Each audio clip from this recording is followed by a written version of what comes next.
deadly bee is spreading northward toward the United States.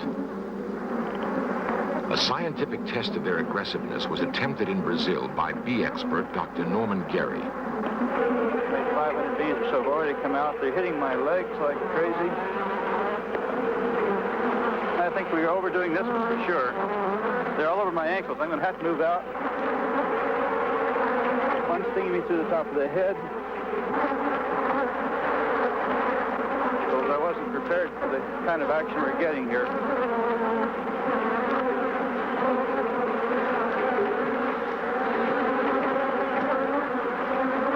One just got inside my veil.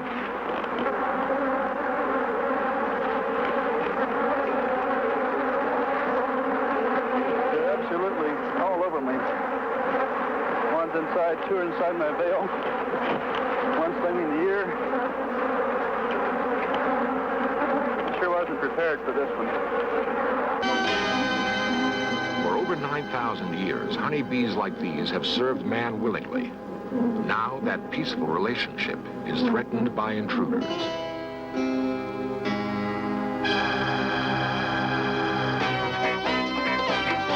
This series presents information based in part on theory and conjecture. The producer's purpose is to suggest some possible explanation, but not necessarily the only ones to the mysteries we will examine. The majestic hills that surround Rio de Janeiro usually protect this beautiful city from the jungles beyond. On September 16th, 1965, however, a swarm of killer bees attacked in downtown Rio. In their frenzy, they bombarded anything that moved.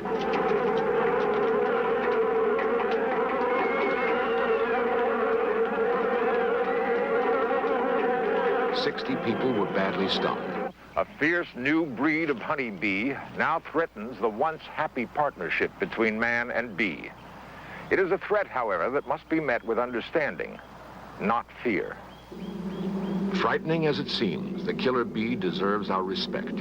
It works harder, lives longer, breeds faster, and produces up to twice as much honey as other bees.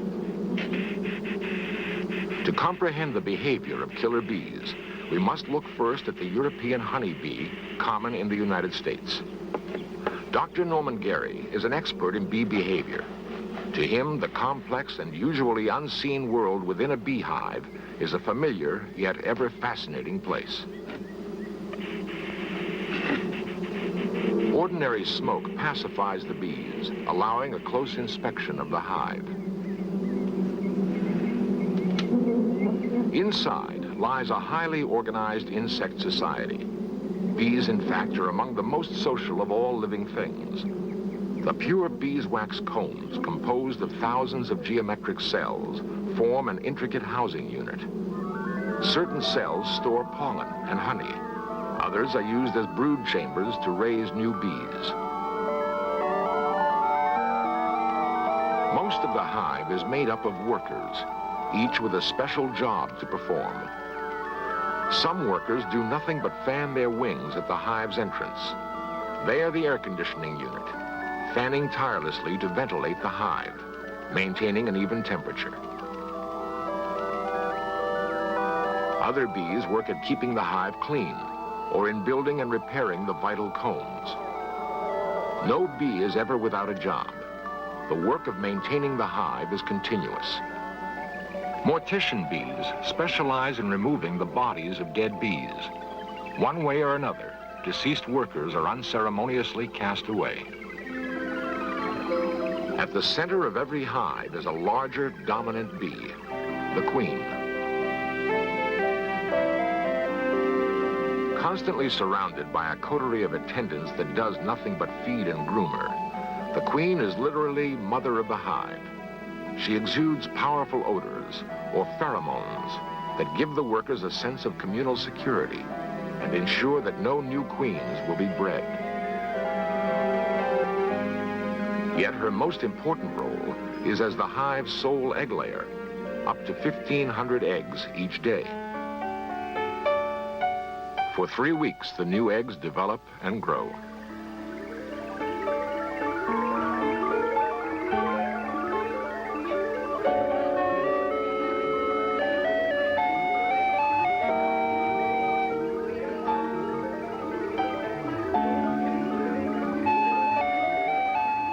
bees emerge as fully formed adults.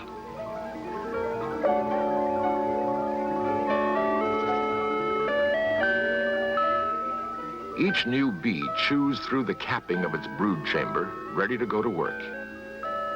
A bee's life will last but 6 weeks. Yet before it joins the active hive, a young bee cleans its own brood chamber to make room for the next generation of young.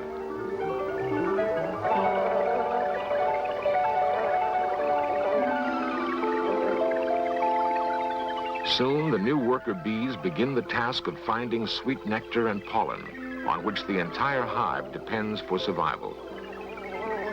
On returning to the hive, workers perform an intricate dance, which communicates to other bees the exact location of a newfound food source. It is not long before a group of workers has found the spot and begun the delicate work of collecting food. In a way not yet fully understood, bees can actually remember the exact location and time of day at which a certain flower produces nectar.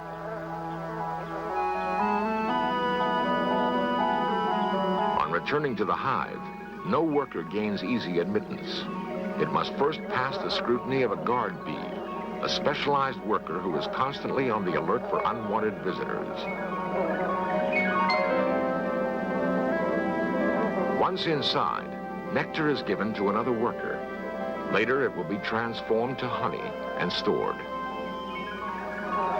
About once a year, the population of a hive begins to exceed its limits. The workers make preparations to produce a new queen.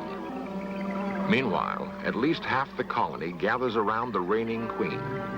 It is a phenomenon known as swarming. Suddenly, the swarm leaves the hive. They fly away and find a new place to live.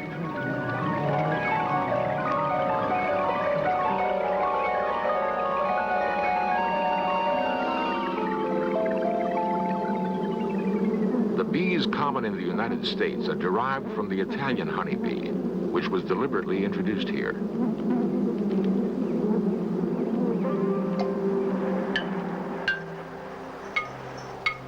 In Africa, there are also honeybees. In most ways, they are like the bees in North America. Yet in some respects, they are very different. Thousands of years of evolution in a harsh environment has made them a nervous, nomadic race. They breed much faster and swarm more often than other bees. They also work longer, carry more nectar, and produce more honey.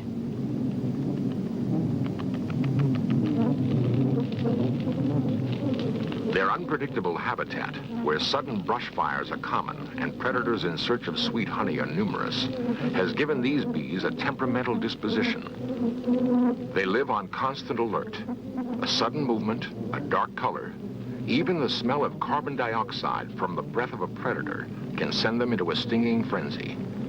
Their alarm odors will draw every nearby colony to join the attack in a common defense of the hives. In 1956, at the University of Sao Paulo, this man, Dr. Warwick Kerr, imported 26 hives of pure African bees to Brazil.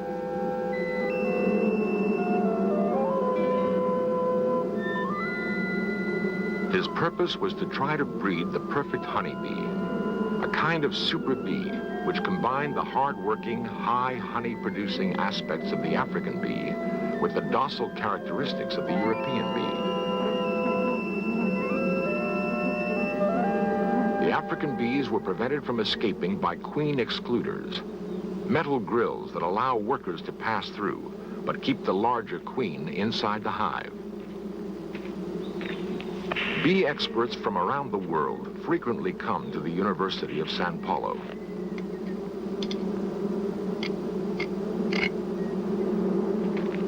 In 1957, a visiting beekeeper mistakenly removed the queen excluders from all of the African hives.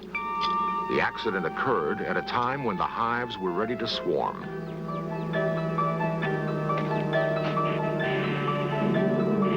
With nothing to stop them, the African queens and their colonies easily escaped into the wild. Hundreds thousands of pure, aggressive African bees swarmed into the countryside. They quickly established wild colonies and continued to breed. Though no one suspected it at the time, the accidental escape of the African bees was the prelude to disaster.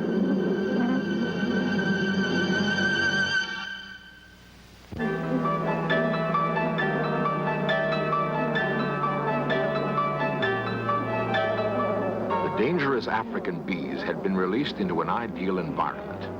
Highly aggressive, they met little competition. Often they marauded native hives, killing the bees, robbing honey, and taking over their homes.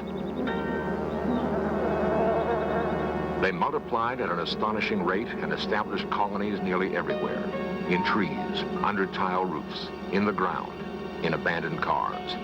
Once gentle hives suddenly turned dangerous. The sensitive, easily disturbed killer bees were taking over. Cows and other farm animals were attacked. Thousands have been killed. Vibrations from tractors and other equipment caused savage attacks on many farmers. At the Church of Santa Barbara in Niterói, a wild swarm swooped inside during Mass, stinging the congregation. In 1973, firemen used flamethrowers to destroy a wild swarm which had attacked over 300 people at a funeral service. A handful of dirt thrown at them triggered the attack. On several occasions, the commotion of a soccer game has caused bees to launch mass stinging attacks on players and spectators. In 1974, in Recife, Brazil, Jose Ferreiro was hospitalized after being horribly stung by a swarm of killer bees. Several days later, he died. In Rio, a wild swarm entered a movie theater, badly stinging the audience. In Curitiba, an autopsy found 80 bees in this farmer's stomach. 3 fishermen barely survived another attack. Since 1957, thousands of people have been attacked and badly stung by killer bees. At least 300 people have died. Today, at the University of Sao Paulo, where the bees were set free, scientists are using genetics to try to solve the problem that genetics created. Using various types of bees, bold and intriguing experiments are being attempted. All are focused on taking the killer instinct out of the killer bee. One technique is artificial insemination.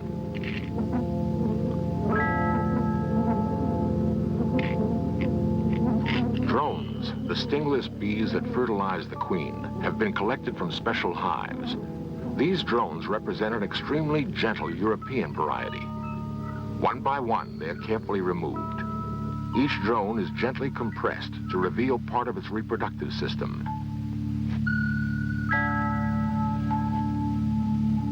With a special micro syringe, drone semen is delicately drawn away.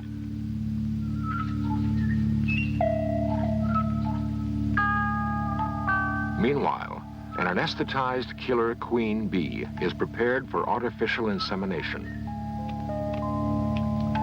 The syringe containing semen from the drone is inched into position. Slowly, the captive queen is inseminated.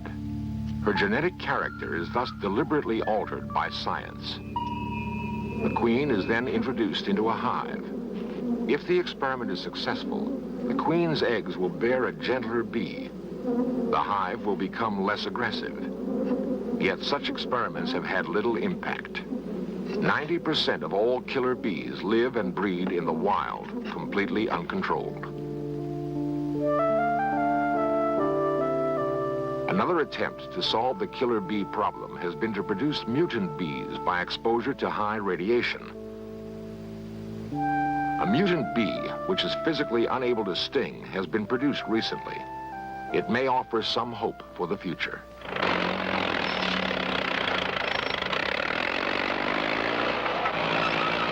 In the movie Savage Bees, Dr. Norman Gary reenacted an actual killer bee attack.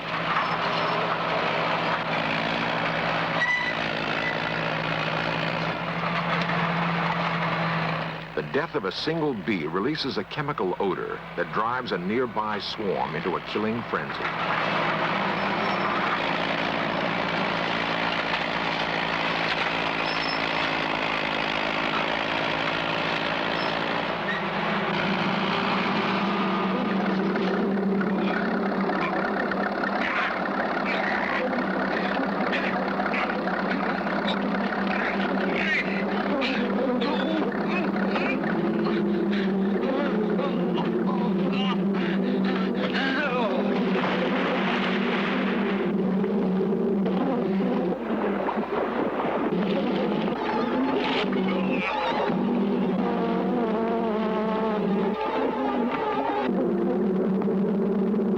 Since the escape of this bee near Sao Paulo in 1957, the bees have rapidly migrated throughout most of South America. They're presently going through the Guianas, and they've just been reported in Venezuela. Should they continue their northward migration at 200 miles a year, they could reach the U.S. by 1990.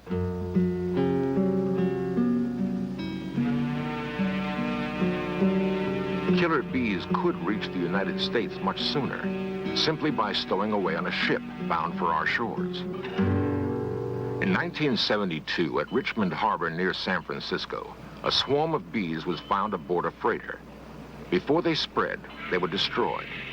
The world's top experts identified them as killer bees. It turned out later they were mistaken. The problem is that killer bees and the honeybees common in the United States are nearly identical. As a result of the Richmond Harbor incident, a sophisticated technique to identify killer bees was invented. Wings and other body parts of suspect bees are carefully dissected.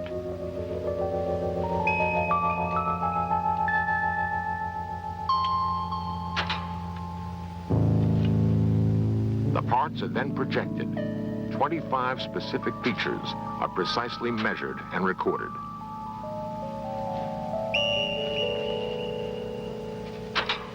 The information is fed into a computer for analysis and an answer.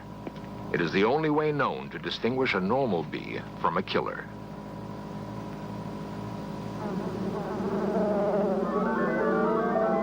When the killer arrives here, there may be an additional impact. Every year, honeybees are used to pollinate billions of dollars worth of agricultural crops. The aggressive, hard-to-handle killer bee could make this impossible. The killer bee now predominates in most of South America, and it's spreading fast, quickly liquidating the few docile colonies that remain.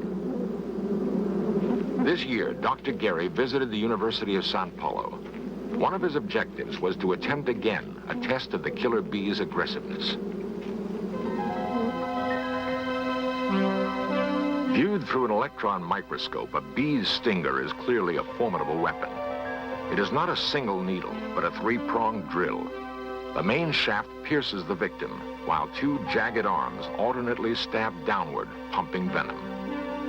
The venom is contained in a large sac above the sharp sting apparatus.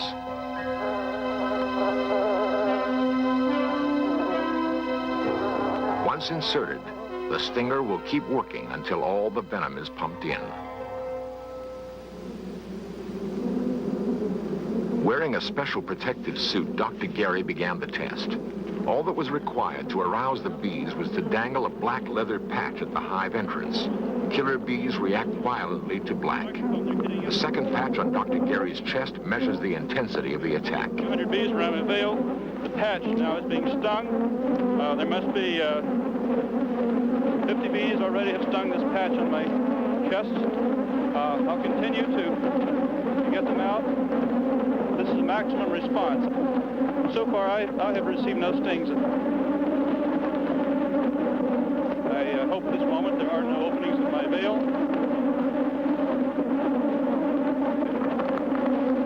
By now there must be 300 or 400 stings in my leather patch. I can actually feel them pelting my leather gloves. They're coming out with such activity. It's amazing. I actually feel the bees hitting me. Estimated about the same number of bees around the big camera. There's only one sting at this point that concerns me, and that's the one in my arm. I would estimate that the cameras themselves have at least 100, maybe 200 bees on there. Of course, they can't sting the camera.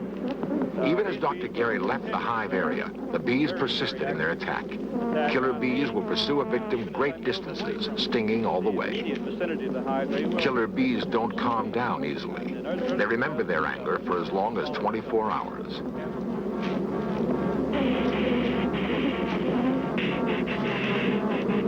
Long after the experiment was over, 500 yards away from the hives, even smoke would not stop numerous bees from continuing their attack.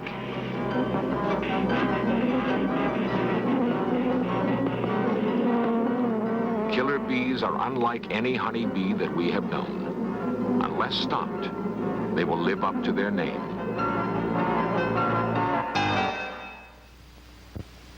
Steadily, millions of killer bees are swarming northward toward the United States.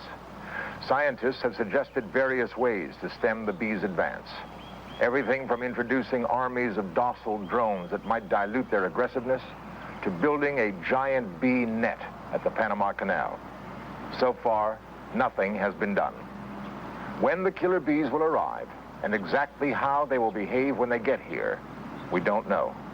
For now, there seems to be little we can do but watch and wait.